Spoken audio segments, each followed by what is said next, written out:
ya. Sudah kelihatan di layar kalian?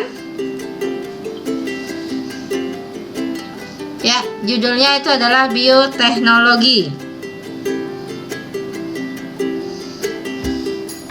Jadi siap-siap kita sekarang di sini belajar yang aneh-aneh di sini ya.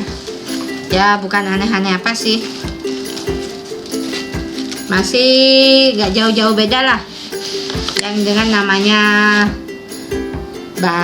tapi bakteri yang kita pakai di sini adalah semacam bakteri yang menguntungkan karena dia membantu dalam proses pembuatan pangan. Ya. Seperti judul tadi, jadi yaitu bioteknologi. Ini adalah materi kelas 9 bab 7-nya ya. Jadi kita biar sesuai dengan target kita.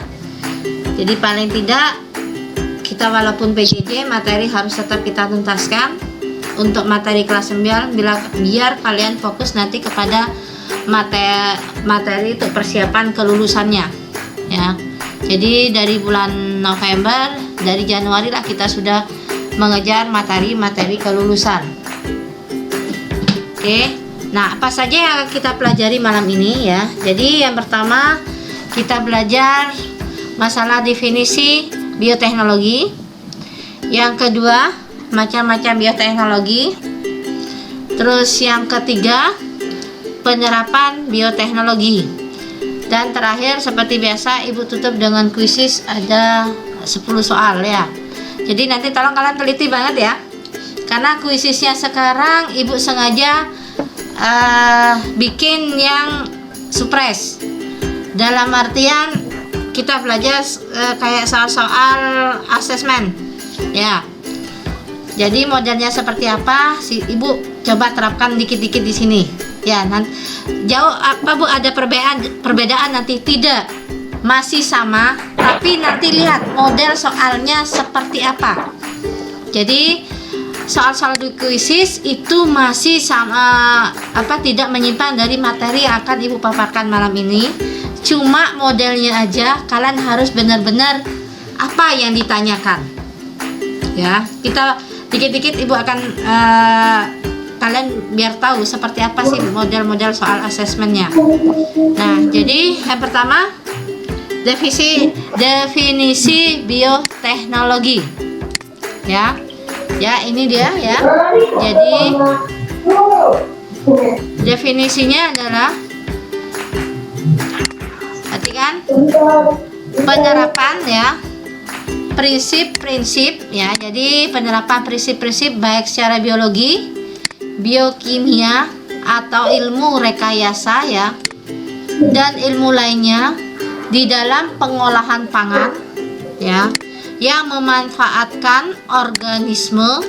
Perhatikan, jadi ingin memanfaatkan organisme, yaitu di sini ada bakteri, untuk menghasilkan suatu produk ya, produk maupun jasa yang bermanfaat bagi manusia ya. Jadi kita ya di sini kita menggunakan bakteri, di sini bakteri menguntungkan agar bisa kita bisa mengolah pangan ya, mengolah bahan menjadi produk pangan ya, sehingga menghasilkan suatu produk yang bermanfaat. Nah, mungkin sekarang apa saja macam-macam bioteknologi ya. Perhatikan, berdasarkan tingkat kerumitan. Nah, bukan tingkat kemudahannya ya. Perhatikan, berdasarkan tingkat kerumitan. Dari ini aja dibagi susahnya ya. Jadi tingkat kerumitan dalam pelaksanaan prosesnya dibagi menjadi dua, yaitu secara konvensional dan modern. Jadi bioteknologi konvensional dan modern. Saya rasa kalau konvensional saya rasa kalian tahu ya. Jadi teknologinya di sini sederhana, produksinya masih skala kecil, relatif belum mengenal sterilisasi. Jadi baik sterilisasi alat ya. Jadi di sini belum karena masih skala kecil. Biasanya di sini adalah skala rumah tangga. Sedangkan bioteknologi yang modern di sini menggunakan peralatan canggih. Penerapan sterilisasi sudah diterapkan ya. Jadi terus produksinya sudah skala besar, biaya produksi mahal, dan dilakukan dengan pemotongan gen. Nah, ini perbedaan antara konvensional dan modern. Nah, mungkin kalian mau dicatat dulu, boleh?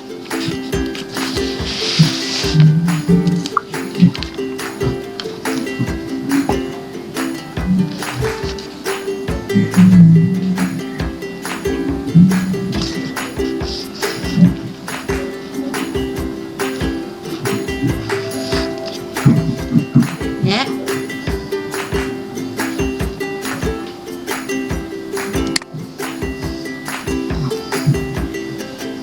Jadi sudah selesai nulisnya. Jangan serius-serius nulis ya, nanti hilang di otaknya, malah nggak bisa jawab kuisis terus. Ya. Nah, ketawa Adit sekarang. Oh, gimana Dek? Pegel Dek, nulis Dek. Baru nulis segitu. Dek, besok ibu pesen layangan ya Dek ya. Ya. Mau ibu jual online Dek? Ya.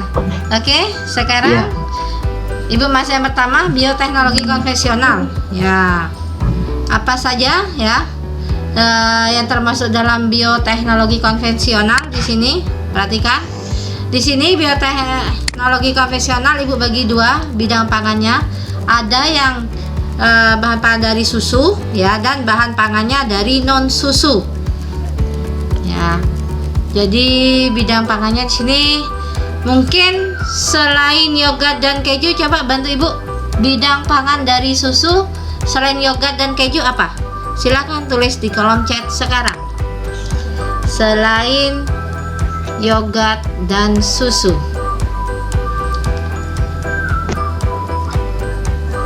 Ya, satu aja.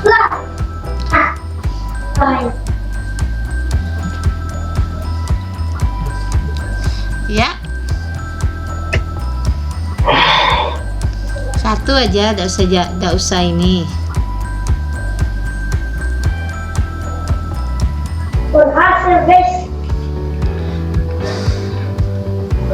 Ya, di sini Dode menjawab butter. Ya, butter itu adalah nama lain dari mentega ya.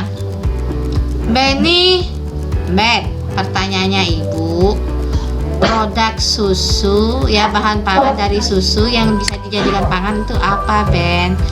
Kopi sejak kapan Benny berasal dari susu Benny? Jangan kamu bilang kopi susu terus. Kasus nih Benny ini ya.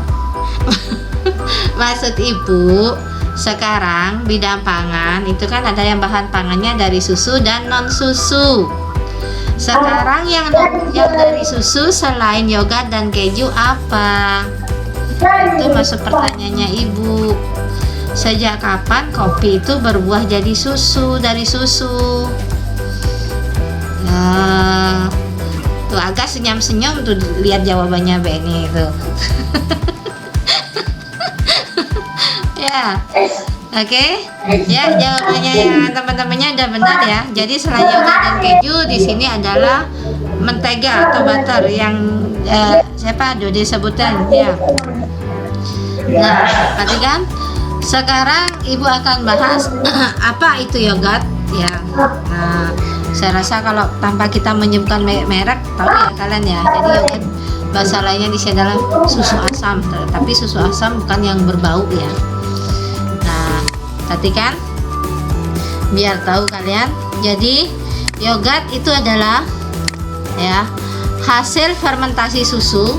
Jadi susu diolah dia dengan proses fermentasi ya, dengan bantuan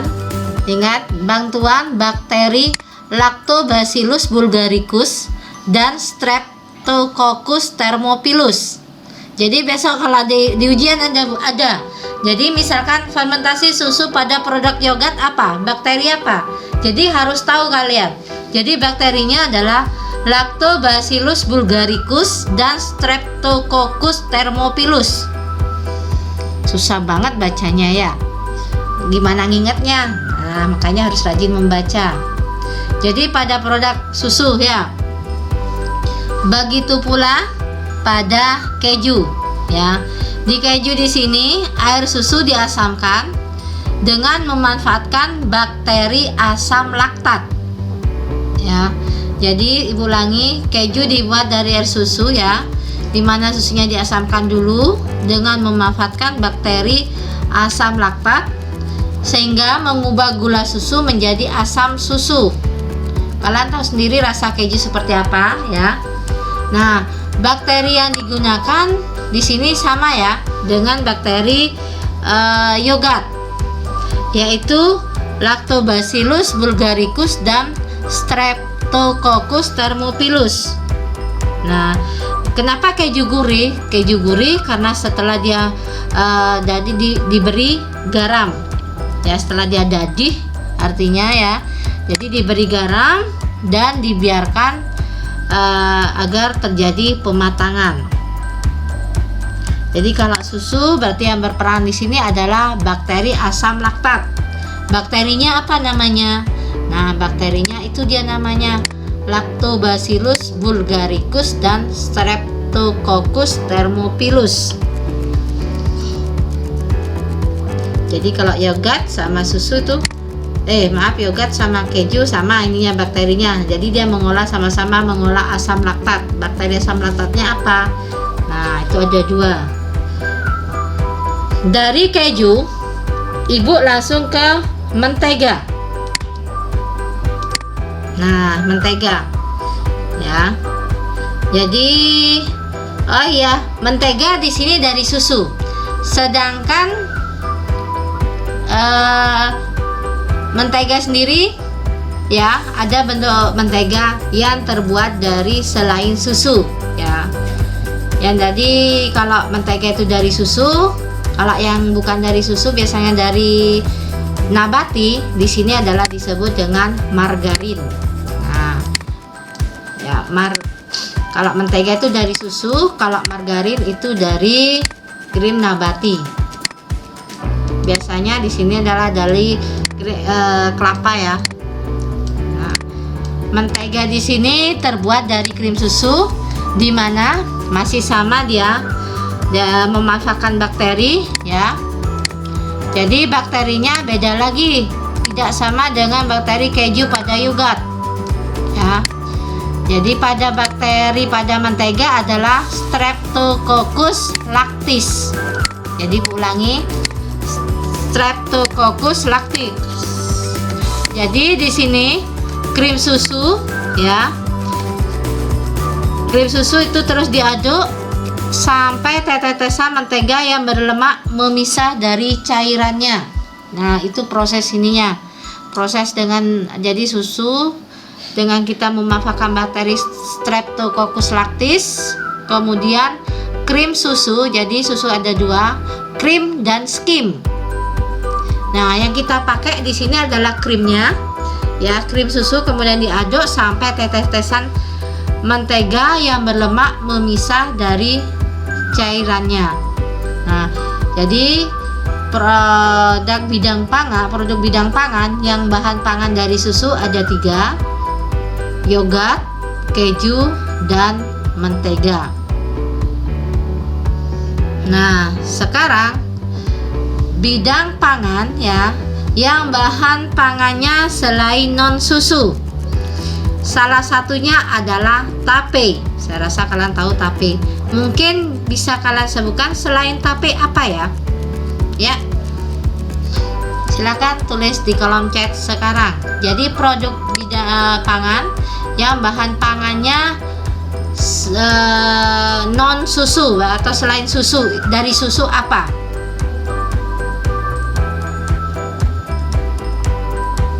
Ya, Risa, terima kasih. Ada oncom, Dina ada tempe, ya. Oke.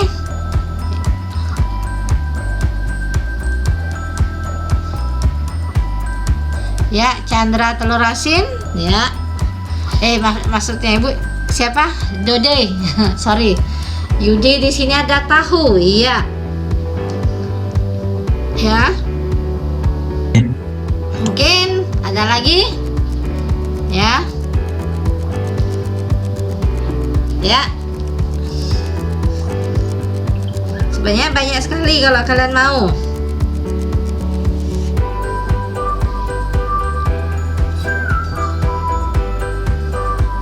Oke.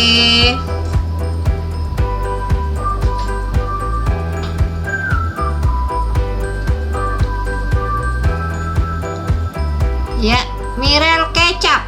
Wah, Dina sama Mirel sama dia, kecap dia. Ya.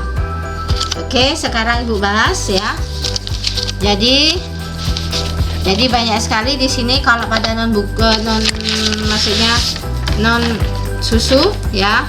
Jadi seperti tadi pertama Risa langsung jawab oncom ya, benar ya. Selain tape ada oncom, ada tape, ada tempe, ada roti ya. Roti juga ini loh ya, ada roti, ada kecap, terus ada apa lagi, ada nata de coco. Nah, jadi kalau kalian tahu nata de coco itu dari apa? Dari kelapa dia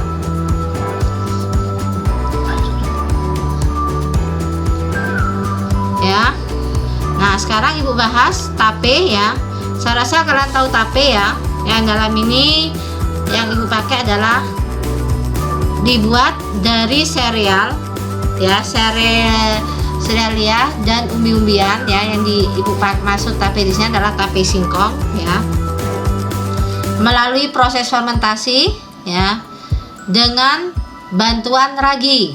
Jadi tape untuk membuat ini sama ya, proses tape dengan tempe sama. Jadi memakai ragi, cuma yang membedakan adalah jenis bakteri yang dipakai di situ. Kalau pada tape di sini adalah Saccharomyces cerevisiae ya. Jadi pada tape di sini adalah Saccharomyces cerevisiae.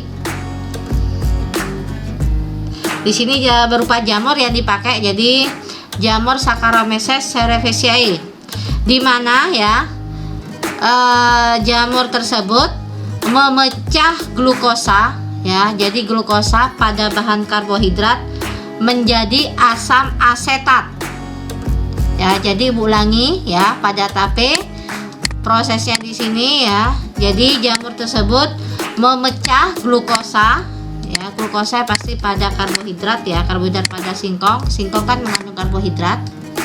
Nah, menjadi asam asetat ya. Ada alkoholnya di situ ya. Jadi ada asam asetat, ada alkohol.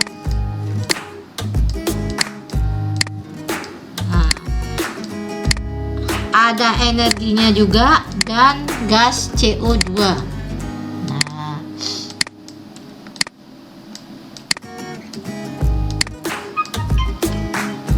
Nah, sehingga setelah matang terjadilah tape yang memiliki cita rasa yang enak.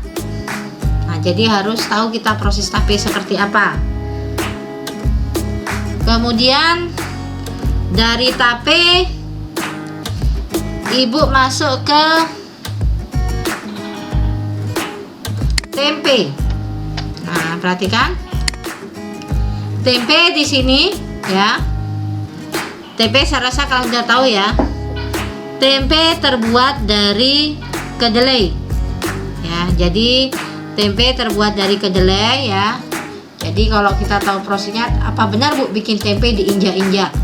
Itu kan zaman dulu, karena zaman dulu kan belum ada teknologi. Jadi untuk memisahkan kulit kedelainya ya, jadi diinjak-injak para pembuat tempe. Tapi sekarang sudah ada mesin canggih, jadi tidak perlu diinjak-injak. Jadi sudah ada mesin pemisah antara kedelai dengan kulitnya. Nah, tempe di sini dibuat dari kedelai, di mana jamurnya adalah Rhizopus oryzae ya. Jadi Rhizopus oryzae sp. Nah, pada tempe ya, mengubah protein ya.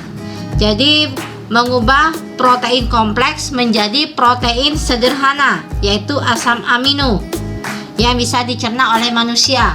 Jadi pada tempe, jamur Rhizopus oryzae ini ya, dia mengubah protein kompleks menjadi protein sederhana ya. Menjadi protein sederhana ya. Protein sederhana di sini adalah asam amino sehingga bisa dicerna oleh manusia.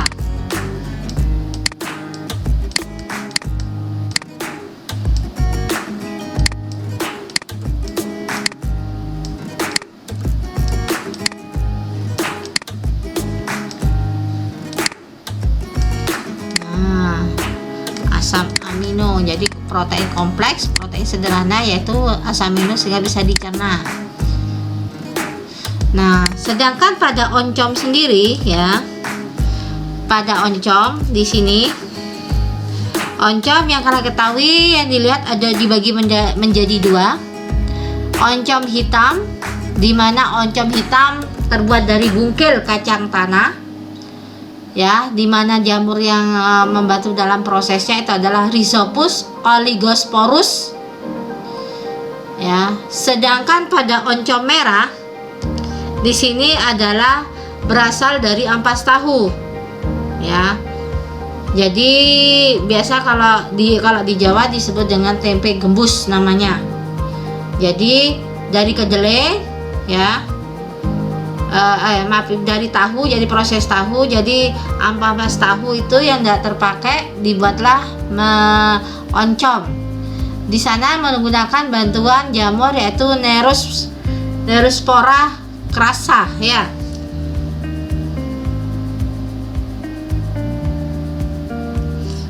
Nah, sekarang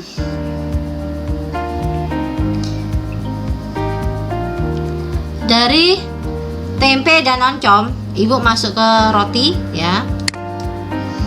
Nah, roti, saya rasa kalian tahu roti itu terbuat dari tepung terigu. Nah, dibuat dari tepung terigu.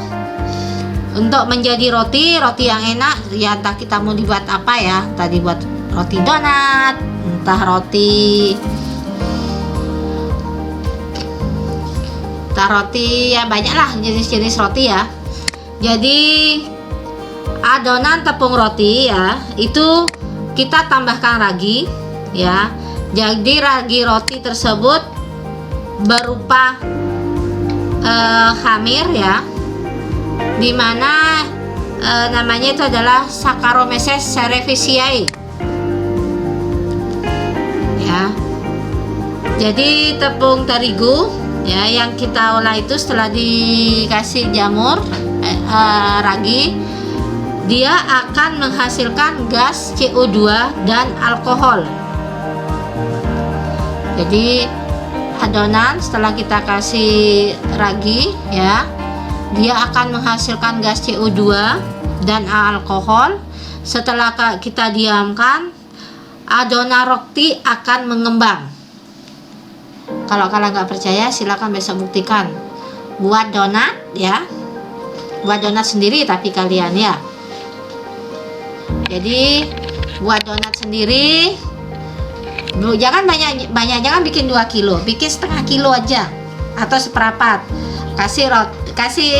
Beliin vermipan. Nah, vermipan kalau di bahasa tokonya kan vermipan. Nah, jadi itu sebenarnya adalah Saccharomyces cerevisiae. Kalian mau bikin donat apa, setelah adonannya kalis, kemudian kalian diamkan. Nah, pada proses pendiaman itulah menghasilkan gas karbon dioksida dan alkohol, sehingga adonan yang kalian diamkan yang awalnya kecil mengembang dia.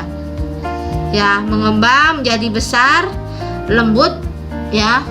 Lembut dan tidak bantat. Bantat di sini kalau dalam bahasa pembuatan roti kan bantat, artinya dia tidak padat. Nah, jadi jika sudah mengembang bagus Ya baru kalian nanti doyan goreng, bisa kalian bawa ke tempat les, kan besok les kita. Baru kita makannya, Din. Bu, ini hasil proses saya membuktikan roti benar-benar dibuat dari dengan bantuan Saccharomyces cerevisiae. Di sini yang biasa bereksperimen biasanya Dwita ya ta. Ya, kenapa Dwita senyum-senyum? Ya. Oke. Nah, sekarang dari roti ya.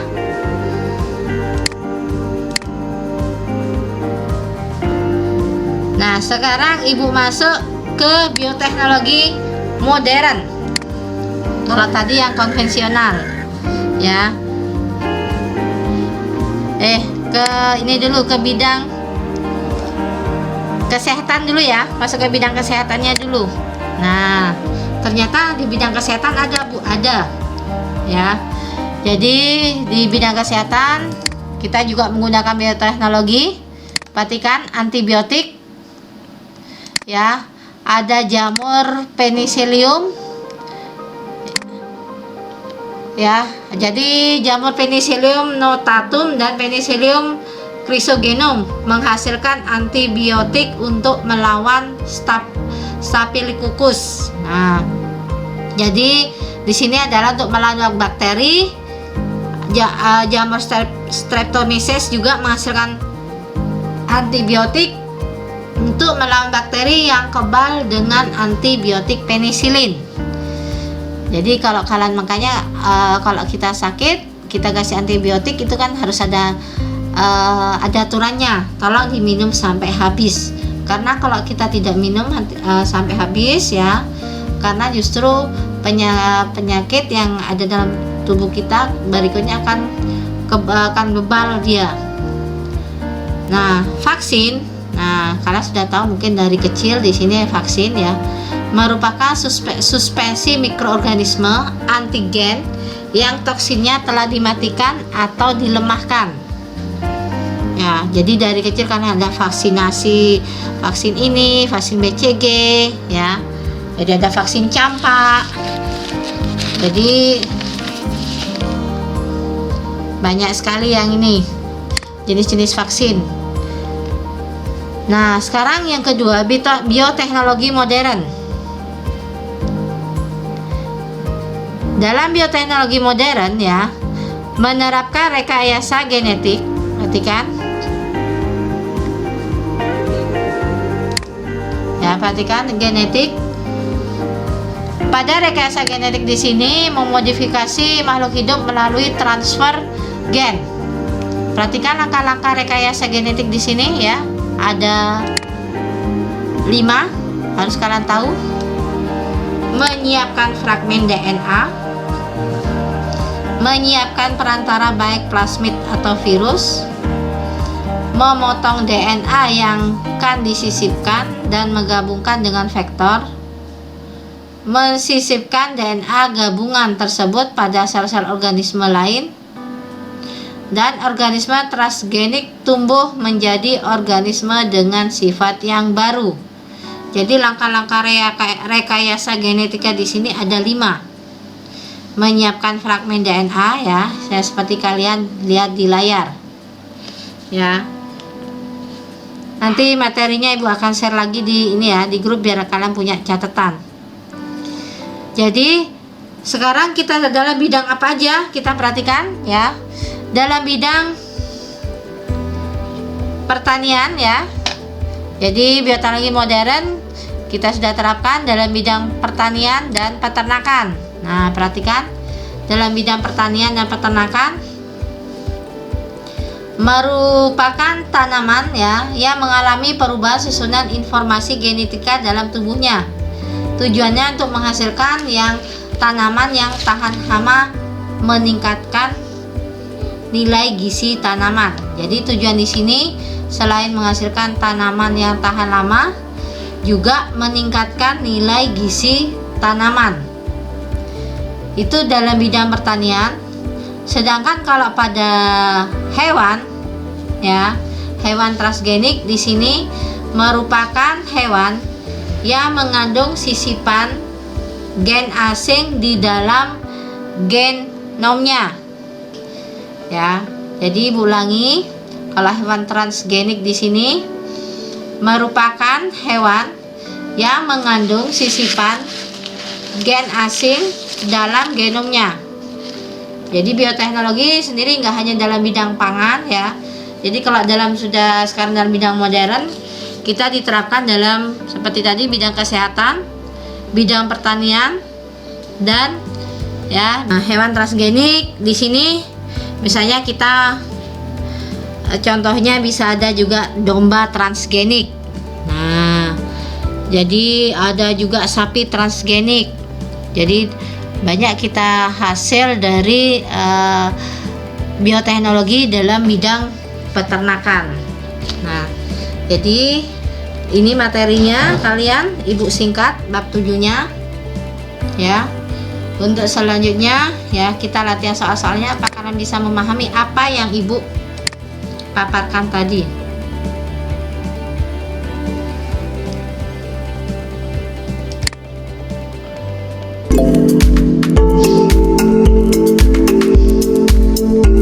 Begitu pula dengan Dode.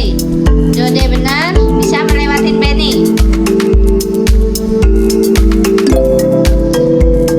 Ini cewek-ceweknya kemana ini ya?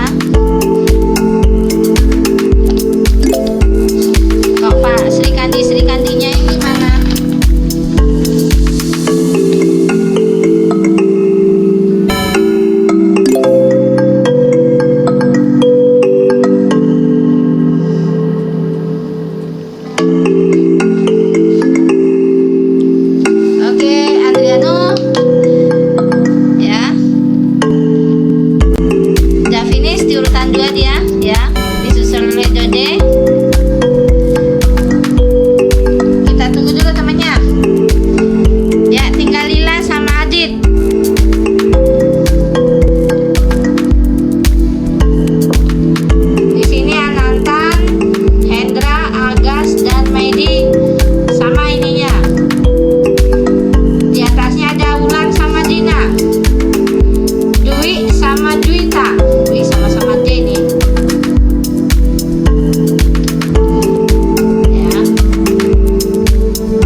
Yudi, Lia, Dwita.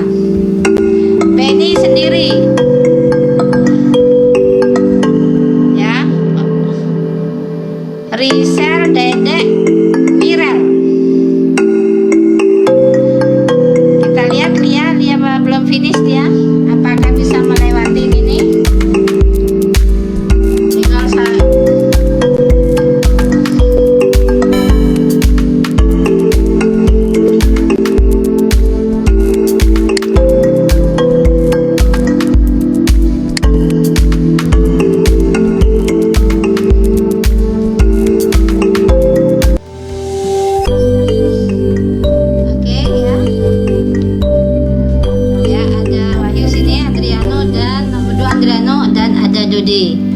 terima kasih atas waktunya kalian ya. Jangan lupa tetap belajar ya, selalu rajin belajar, rajin berdoa, dan selalu jaga kesehatan ya.